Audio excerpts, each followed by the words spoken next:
cultura vive y se manifiesta. Un encuentro con voces y letras que despliegan la imaginación.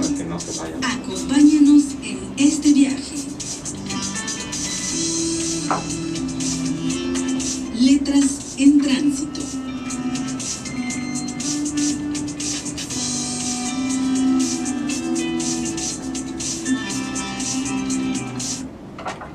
Muy buenas tardes, bienvenidos a una emisión más de nuestro programa Letras en Tránsito, un programa donde la literatura vive y también se manifiesta. Les saluda Raúl Calcaño Loesa y estamos transmitiendo en vivo desde los estudios de Radio Universidad en Mérida, Yucatán, en la República Mexicana. Antes de iniciar, les recuerdo nuestros medios de contacto. En Facebook pueden encontrarnos como Ametría Grupo Literario, o si prefieren pueden enviarnos un mensaje vía WhatsApp al número 9994 39 16 78. Agradecemos los mensajes que nos han hecho llegar a lo largo de estos días. Bien, la tarde de hoy continuaremos con nuestro ciclo de charlas con creadores literarios yucatecos. En esta ocasión nos acompaña el escritor Didier Pech Joil, quien es autor de 2 novelas. Una de ellas se llama Crónicas de Exterminio y la otra El Monte de los Hilos Rotos, que es de la cual vamos a platicar en este programa. Estas 2 novelas fueron presentadas a principios de este mes de diciembre en la Feria Internacional de la Literatura de Guadalajara. Pues bienvenido, Didier, gracias por acompañarnos esta tarde aquí en los estudios de Radio Universidad. Muchas gracias a su invitación, maestro, muchísimas gracias a todos los que nos escuchan. Bienvenido.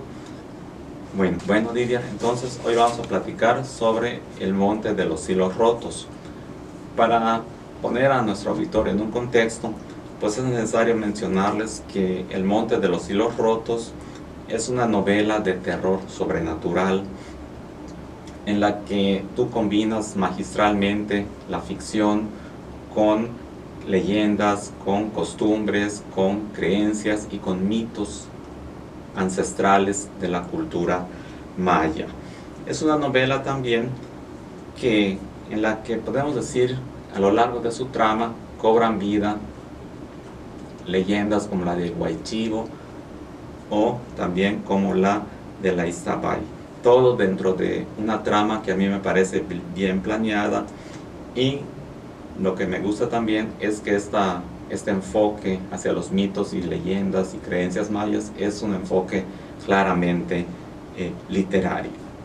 En este sentido, Didier, quisiera preguntarte, cuéntanos, ¿qué te llevó a escribir y sobre todo a ambientar una obra de este género aquí en Yucatán y sobre todo a enfocarla en esos mitos, costumbres y leyendas mayas ancestrales? Bueno, pues realmente lo que me llevó a escribirla fue escuchar a la gente, escuchar a diferentes personas con las que trabajaba, con las que convivía, el vivir cotidiano. Fueron contando historias que, no sé, también hay unas, por ejemplo, como los suicidios. Los suicidios vienen aquí marcados en el libro, y había gente... La peste de los suicidios. Así, ¿no? Es. Okay. Y había gente que me contaba, ¿no? Es que mi primo se tiró en un pozo. Es que en las noticias de los periódicos, en el radio, es que tomó ácido, es que, y también tengo una experiencia personal en la que uno de mis tíos, pues desgraciadamente se suicidó. Entonces yo creo que no hay nada más en la vida que dé miedo que la misma realidad, y en eso se inspiró el libro, en las historias de la gente, y también combinadas, como usted bien dice, en las leyendas, en los mitos. Aparece el temible Huaychivo, y todo esto enfocado en un ambiente yucatanense del siglo XX. Hablamos de un pueblo que se llama San Mateo, que está inspirado en una de las localidades de Yucatán, pero que también es parte importante resaltar que se trata en el tiempo del siglo XX. Entonces es un enfoque, es una novela que se desprende o se realiza en Yucatán en el siglo XX. Pero esa comunidad de San Mateo, a lo largo de la lectura de tu obra, me queda claro que es una comunidad aislada, que es una comunidad donde pues el progreso está bastante ausente y como que el tiempo se ha detenido ahí, ¿no? Entonces es como, digamos, un ambiente así medio oscurito, medio tenebrosito. Sí, de hecho, una de las intenciones es, como bien usted dice, es el aislamiento. El aislamiento de esas zonas, el tener una atmósfera sombría, una atmósfera donde no existe la electricidad, donde todavía pues, se mantienen las raíces, la cultura, la tradición de la gente autóctona de la región. Y eso pues es lo que a mí me inspiró también para ambientar la novela. Ok. Sí, en la lectura de tu obra encuentro que, hablando de San Mateo, hay o están presentes los días en que se preparan las fiestas patronales, ¿sí? Entonces, en tu novela veo que es justamente durante la preparación de esas fiestas patronales cuando empiezan a ocurrir esa serie de fenómenos oscuros y maléficos. Entonces, aquí yo te preguntaría una cosa, Didier. ¿Cómo nos presentas el bien y el mal en esta obra? ¿Nos los presentas como algo cíclico? ¿Nos los presentas como algo natural? ¿Nos los presentas como algo, por ejemplo, que hay que invocar para que se manifieste? ¿Cómo nos presentas este conflicto del bien y el mal?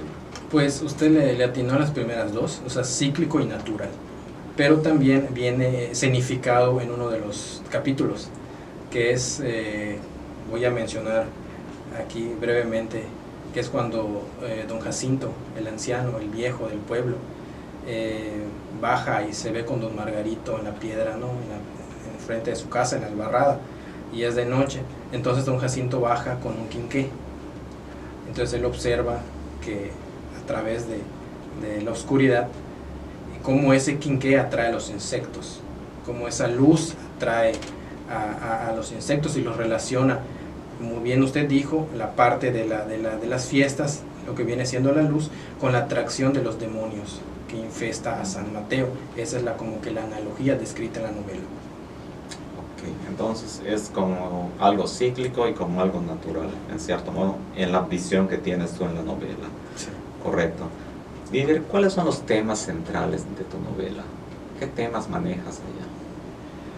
Pues realmente la estructura en sí de la novela es un tema central, de la cual se desprenden unos frutos, que esos frutos son unos cuentos independientes, que tratan de diferentes temas, pero enfocados en darle una vista a la oscuridad para revalorar la luz. En este caso se menciona mucho lo que viene siendo los suicidios, que malamente pues Yucatán sigue siendo uno de los pioneros en esos temas. Cuando leí El Monte de los Hilos Rotos, encontré que, pues, aparte de eso que tú me dices, manejas también ciertos temas. Por ejemplo, manejas mucho la superstición, manejas mucho la cuestión de la fe, la cuestión del bien, la cuestión del mal, lo sobrenatural, la muerte.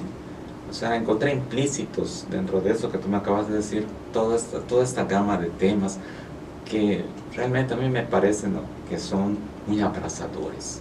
Abrazadores en el sentido de que no solo porque incumben o involucran a todos los personajes de alguna manera directa o indirecta, sino también porque en su conjunto estos temas, estas cosas, pues es lo que configuran los elementos y la trama de tu obra. Y pues hay, en este sentido, al haber esa riqueza de temas, pues hay también una riqueza y una diversidad de situaciones y de manifestaciones de personalidad de tus personajes, valga la redundancia. Cuéntanos un poco del inicio de tu novela. O sea, háblanos de esa mujer enigmática que quiere vengarse del pueblo y de ese y de ese misterioso y oscuro niño Macario. O sea, más o menos el principio. Muy bien.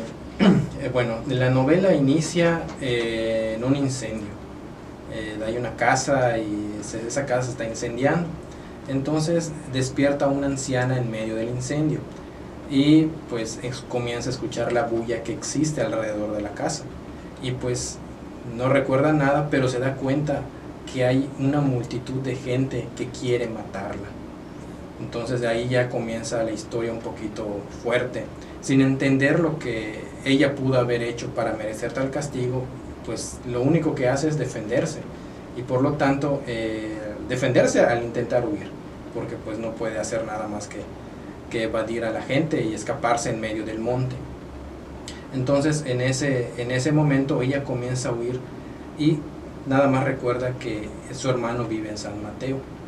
Es ahí donde ella comienza a tener las visiones, que son los pequeños cuentos que ella recuerda para poder ensamblar ese rompecabezas y al final pueda recordar quién es ella.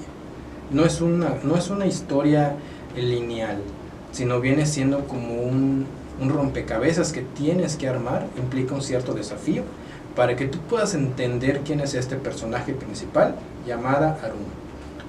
Entonces puedo entender que El Monte de los Hilos Rotos, digamos que es en cierto modo una novela fragmentaria, en el sentido de que no tengo que leerla de principio al final, sino que puedo agarrar ciertas zonas y leer primero unas y luego otras, porque existen eso que tú me dices, esos cuentos independientes. Entonces tú puedes ir leyendo esos textos de manera independiente o leer la novela de corrido, de principio al final. Fíjate que eso es muy interesante, porque me recuerda un poco a la obra del escritor yucateco Raúl Renán. Claro, él tiene una novela que no es de terror, pero es una novela igual que es fragmentaria, es una novela pues bastante antigua, que si no mal recuerdo se llamaba Los Pateadores de San Sebastián. Entonces es una novela donde igual como tú puedes leerla,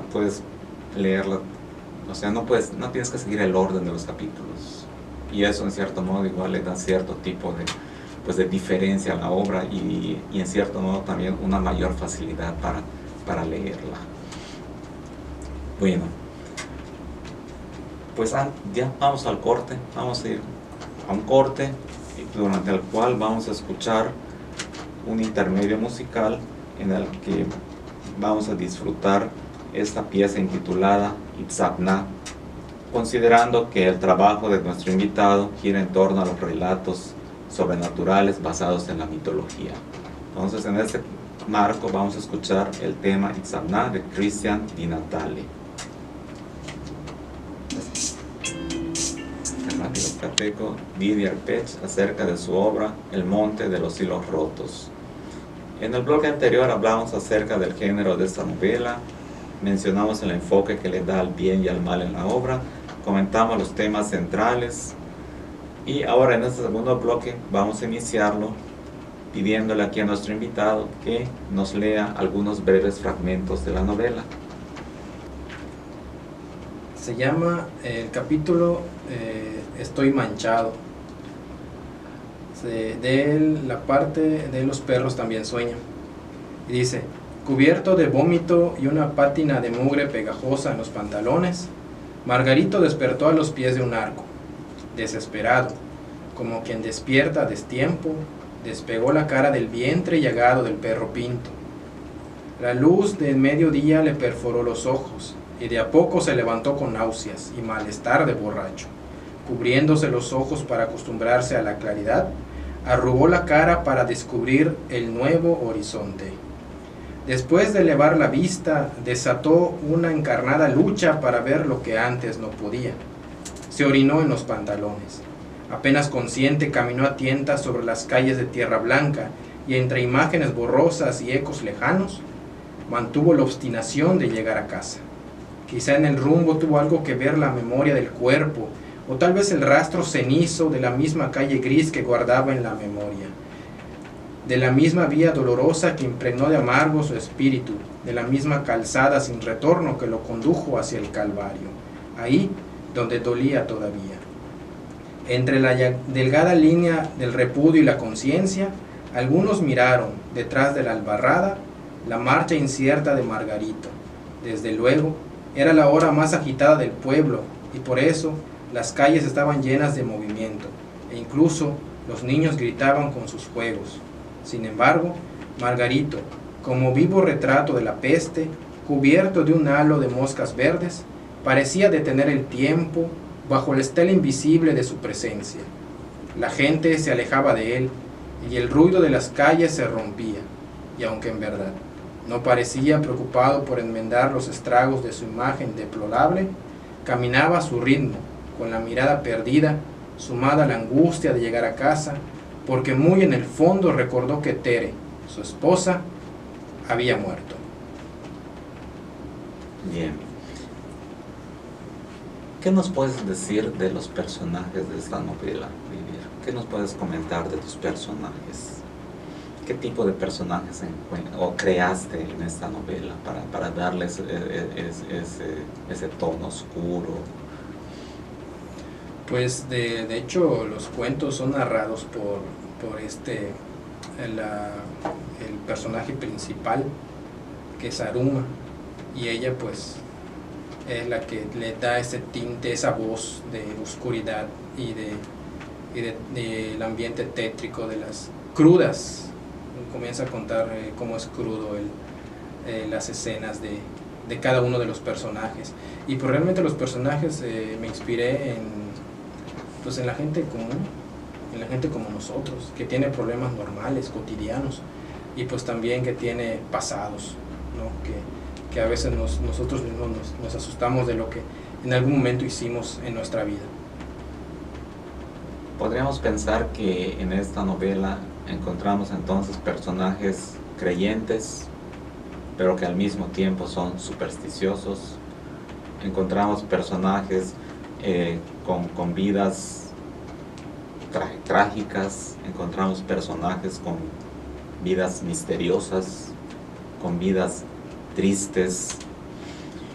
Y a mí me da la impresión que ante esta variedad de personajes, me parece que cada uno, desde la problemática particular que tiene en la novela, cada uno de ellos, pues de alguna manera nos muestra lo frágil, lo delicado, lo endeble que es el ser humano cuando se enfrenta a lo desconocido, cuando se enfrenta a lo inexplicable, cuando se enfrenta al miedo, a los diferentes tipos de miedo, al miedo a la muerte, por ejemplo, o las situaciones en que te pone el remordimiento. O sea, es una serie de personajes que desde su perspectiva particular en la novela nos muestran desde diversos ángulos esas debilidades y esa debilidad que el ser humano manifiesta ante todo este tipo de situaciones que acabamos de mencionar, por lo que me parece que son personajes que pues están bastante bien construidos porque transmiten bien su mensaje, pero sobre todo son tridimensionales, y en la cuestión narrativa la tridimensionalidad del personaje es esencial para su credibilidad.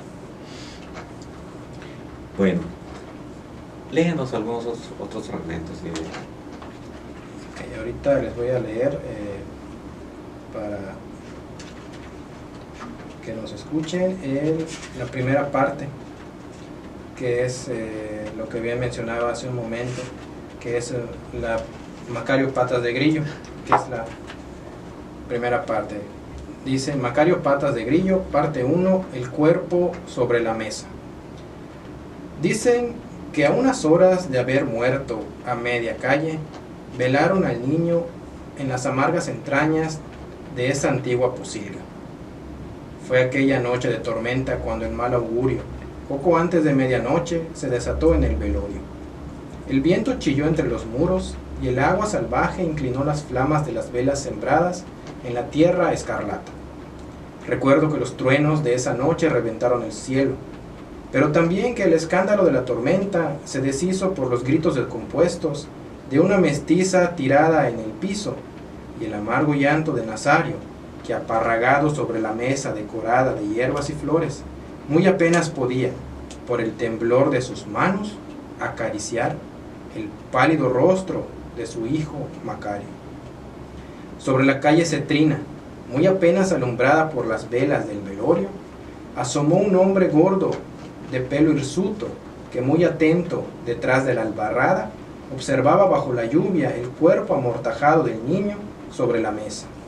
Pero un búho blanco ululó sobre la casa y luego voló hacia el hombre, que cayó del susto a un charco de ranas gordas. Tras el ruido de sus intentos por levantarse, en el patio encendió el feroz ladrido de los perros, y entonces, después de sobrevolar la casa, el búho se perdió en el monte. Pese a que descalzo, el hombre corría sobre la calle oscura, muy en contra de su voluntad, congelaba en su memoria la cara tiesa del niño iluminada por las flamas danzantes. Sacudía la cabeza para olvidar, pero la imagen se había impregnado en sus ojos y echaba raíz hasta los hilos más íntimos de sus recuerdos. Este personaje de Macario creo que tiene cierto peso dentro de lo que es la trama, ¿no? Porque cuando ese niño nace, me parece que el pueblo empieza a decir que por culpa de ese niño que había nacido con ciertas deformidades, al pueblo le empezaron a pasar una serie de cosas, ¿no? Por ahí va, ¿no? Y por eso incluso lo matan. Sí, de hecho, el nacimiento de Macario, recordémonos, vamos a enfocarnos en este ambiente de los augurios. El nacimiento de un niño deforme, pues ahora sí que, y pues mezclado con los chismes, mezclado con las supersticiones de uno de los personajes, pues comienza a desencadenar todo ese tipo de malos augurios sobre este personaje, ¿no? Pero sí lo quieren matar por eso, ¿no? Sí, pero de hecho igual no es la primera aparición ni va a ser la última, porque hay que también mencionar que es la parte 1. El Monte de los Hilos Rotos, Oscuros Recuerdos, es la parte número 1 de esta saga, porque es una saga. Entonces el nacimiento de Macario marca un antes y un después en la novela, pero también tiene un peso más adelante. Es alguien que se le va a dar un valor más en el tiempo. ¿Y qué pasa con Aruma? A ella en el inicio de la novela le queman su casa y la quieren matar. De hecho creen que se murió, ¿no? Y resulta que ella está escondida en el monte y molesta, o no sé cómo estaría, que empieza a pensar en una venganza contra el pueblo. Sí, porque, o sea, ella al despertar en medio de un incendio y a punto de ser linchada, pues no recuerda, no sabe de que lo que está pasando. Entonces pues ella comienza a huir, pues como una supervivencia, comienza a huir, y pues lo único que encuentra es el monte, y lo único al que puede recurrir en ese momento pues es a su hermano. Entonces comienza a escapar, y a través de esa vía crucis, es cuando comienza a pasarle una serie de cosas que la conducen al final al lugar donde debió haber estado en un principio, y esas pistas nos las dan los cuentos independientes. Sí. Y también creo que ese resentimiento de Aruma contra el pueblo es porque le mataron a sus hijas. De hecho, sí. Porque decían que las chiquillas tiraban tripas de cochino en las casas, y que luego se moría la gente, y que luego que otra de las hijas había ahorcado a todos los perros del pueblo para que se pudrieran. Entonces creo que también por allá va, ¿no? ese rencor de Aruma. Sí, de hecho igual uno de los personajes principales es... La intención de esta novela es que nosotros nos aproximemos a nuestros mitos y leyendas. Como usted menciona, hay personajes que son inspirados en los mitos y las leyendas de nuestras tierras. Entonces estos personajes para los no conocedores se va desarrollando a lo largo de la novela, pero pues ahí también dejamos pistas de quiénes se tratan. Por ejemplo, hablamos de Ixquebán, hablamos de Utzcolel. Para los conocedores ya sabrán quiénes son, pero para los que no lo son, les invito a leer la novela para que vayan descubriendo de quiénes se trata. Entonces, cuando ustedes lo descubran, pues ya entenderán por qué es que se les da ese valor en la novela. Y pues porque también el pueblo les acusaba de hacer brujería, de enterrar gallinas en los solares, en los patios, de arrojar un sinfín de animales muertos, infundir el miedo, para que además de la peste del suicidio, todo lo que viene siendo los malos augurios, la misma sugestión de la gente vaya realizando este ambiente tétrico y se vaya desarrollando hacia el objetivo de los demonios. Correcto. Didier, pues algo más que nos quieras agregar de tu novela en forma general, algún comentario en general de tu obra. Ya hablamos varios puntos específicos, algún comentario general que quieras hacer de tu obra. Pues quisiera yo comentar que este libro es sacado desde las entrañas de las vivencias de lo que viene siendo la vida yucatanense.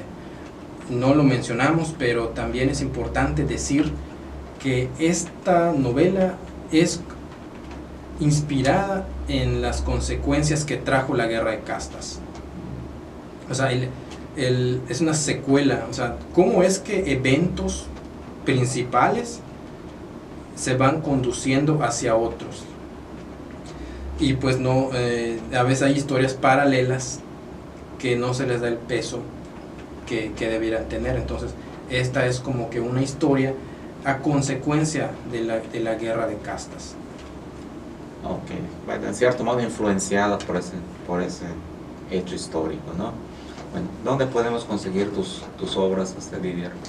Pues actualmente las pueden conseguir en la librería de la Biblioteca Sedeculta y también la pueden conseguir en la librería de la Universidad de aquí, del edificio central de la UAM. Correcto, pues ya lo escuchamos, hay que leer El Monte de los Hilos Rotos, del escritor yucateco Didier Pech Oil. Pues Didier, gracias por acompañarnos esta tarde aquí en los estudios de Radio Universidad. Ha sido una charla muy agradable que se nos ha ido y se nos ha pasado muy rápido, así que pues te agradecemos nuevamente tu presencia. Recuerden sintonizarnos todos los jueves a las 6:30 de la tarde por esta frecuencia de Radio Universidad. En los controles, mi compañera Norma Méndez, quien les habla, Raúl Carcaño Loesa. Gracias por su atención y nos vemos y nos escuchamos el próximo jueves. Universidad presentó como yo las entendí. Italiano, Y no salió. Regístrate antes del 2 de enero de 2020.